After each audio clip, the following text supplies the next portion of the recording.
Il était une fois, dans un petit village tranquille, un loup en peluche câlin nommé Zippy. Zippy n'était pas comme les autres loups. Il n'était ni sauvage ni effrayant, c'était un jouet doux et réconfortant que les enfants serraient dans leurs bras à l'heure du coucher. Mais comme dans chaque histoire, celle-ci allait prendre un tournant inattendu. Les années passèrent et Zippy se retrouva ballotté d'un enfant à un autre, de marcher aux puces en boîte à jouets. Une nuit, alors qu'il était allongé sur une étagère poussiéreuse, Zippy fit un vœu. Il souhaitait devenir un vrai loup.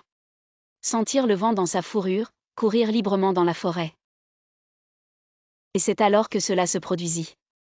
Une fée, volant à travers le ciel nocturne, entendit sa prière. Au clair de lune, la transformation de Zippy commença. Son pelage doux devint rugueux et grossier, et ses pattes moelleuses devinrent lourdes et réelles. Pourtant, il y avait quelque chose d'étrange, il avait toujours la fermeture éclair sur le ventre, souvenir de son passé en peluche. Devenu un vrai loup, Zippy courut vers la forêt, savourant sa liberté. Mais bientôt, la faim le rongea.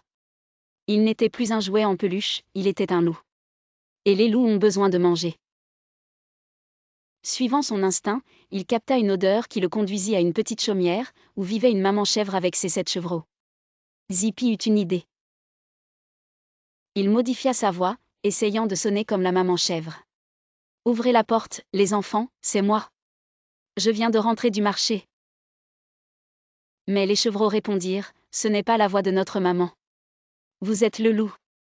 Allez-vous-en. » Réalisant son erreur, Zippy revint avec un gâteau couvert de miel. Il mangea le gâteau pour adoucir sa voix. Cette fois, il imita parfaitement la maman chèvre. « Ouvrez la porte, mes 12 enfants, c'est votre maman. Je suis de retour du marché. » Les chevreaux étaient suspicieux, mais la voix était celle de leur mère. Ils allaient ouvrir la porte quand l'un d'eux cria, « Montrez-nous d'abord votre patte. » Sans réfléchir, Zippy leva sa patte noire et poilue. Les chevreaux comprirent immédiatement, c'était le loup. « Vous n'êtes pas notre maman. Allez-vous-en, méchant loup. » Zippy grogna de frustration et s'éloigna de nouveau. Déterminé, Zippy trouva de la farine et couvrit sa patte pour la rendre blanche. « Ouvrez la porte, les enfants.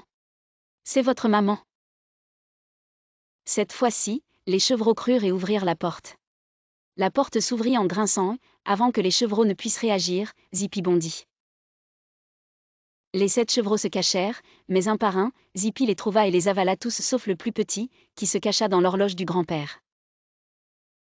À son retour du marché, la maman chèvre trouva la maison en désordre. Son cœur se serra.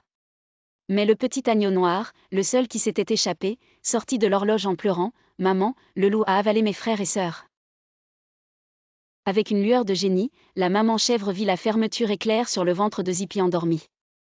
Elle rassembla des pierres, dézippa le ventre du loup et sauva ses enfants. Zippy se réveilla, ressentant une drôle de lourdeur dans son ventre.